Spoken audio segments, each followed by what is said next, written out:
Hello friends, good morning সবাই। সবাই কেমন আছো? আমরাও খুব ভালো আছি। নতুন ভিডিও, নতুন দিন, নতুন সকাল। তো সবাই সকালে চা আমার কোনো দিনই খাওয়া হয় না, মানে আমি ডিউটি যাওয়ার কারণে সকালে আমি কোনো দিনই চা খাই না। তো আজকে একটু চা নিলাম, আর বাপির সাথে একটু, বাপি ঝুড়ি ভাজা খাচ্ছিলো, তো আমি একটু ঝুড়ি ভাজা নিলাম। তারপরেই বাড়িতে কিছু কাজ ছিল, সেগুলো আমি আর বাপি দুজনে মিলে করছিলাম। শুধু আমি আর বাপি না, আমাদের সঙ্গে এই যে তোজো সোনা, দুজনে মিলেই, তিনজনে মিলে আমরা কাজ করছি।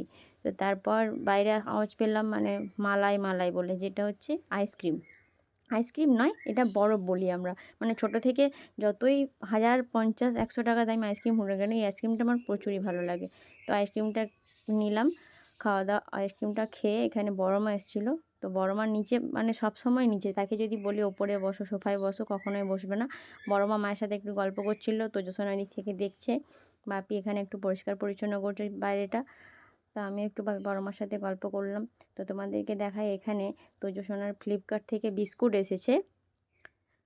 তো বিস্কুটটাও দেখছে ওকে দিতে হবে, কারণ বিস্কিট এসেছে, ওর বিস্কুট খুব পছন্দের, মানে দিলে সবসময়ই ও বিস্কুটটা পছন্দ করে, কিছু খাক না খাক বিস্কুটটা খায়। তো এখানে বিস্কুটটা কাটার পর ও চাইছে, আমি দিইনি এখনও, বিস্কুট দিতে হবে। তো এইটা হচ্ছে 12 মাসি আম, যেটা তোমাদেরকে দেখালাম। ওটা মানে 12 মাস বলতে কি, যখন তখনই আমটা হয়। আর এগুলো কালকে আমি এনেছিলাম, একটু কফি, লঙ্কা গুঁড়ো আর বিস্কুট ছিল। তো বিস্কুটগুলো সব কিছু মুছে মা আলমারিতে রাখবে যেহেতু। তারপর মা বললো, বাবু যা একটু রান্নার জন্য লঙ্কা, মানে ফ্রিজে নেই দেখলাম। তারপর মা বললো, তাহলে যা গিয়ে গাছ থেকে নিয়ে আয়। এলাম, গাছের লঙ্কা দেখলাম, তো একদম ছোট ছোট, মানে খাওয়ার মতো হয়নি। তো দেখা যাক কটা লঙ্কা পাই গাছ থেকে তুলে। তো তারপর পেয়েছি কটা লঙ্কাগুলো, মানে সেগুলো আবার পেকে গিয়েছে, খুঁজে খুঁজে পেয়েছি। এই দেখো, একটাই কাঁচা পেয়েছি, আর বাকিগুলো মানে পাকাই ছিল আর কি। এখানে আমার কটা কাজ পড়ে রয়েছে, সেগুলো তাড়াতাড়ি করে নিতে হবে, কারণ বিকেলবেলা একটা নেমন্তন্ন আছে, সেই নেমন্তন্ন বাড়ি আমাদেরকে যেতে হবে। আমি আর বাপি দুজনে মিলেই যাব। তো বেরিয়ে পড়েছি, একটু সন্ধেই হয়ে গেল বেরোতে। তো বেরিয়ে এটা যাচ্ছি কোথায়, যদি এই লোকেশানটা কেউ জেনে থাকো অবশ্যই কমেন্টে আমাকে জানিও। তো এখানে চলে এসেছি, এখানে দেখো একদম রোডের গায়েই মহোৎসবটা হয়।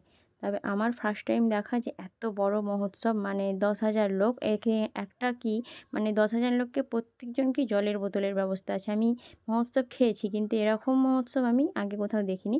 তো যদি কেউ জেনে থাকে এত বড় মহোৎসবটা, 10,000 লোকের আয়োজন, আমরাও খেতে বসে পড়েছি।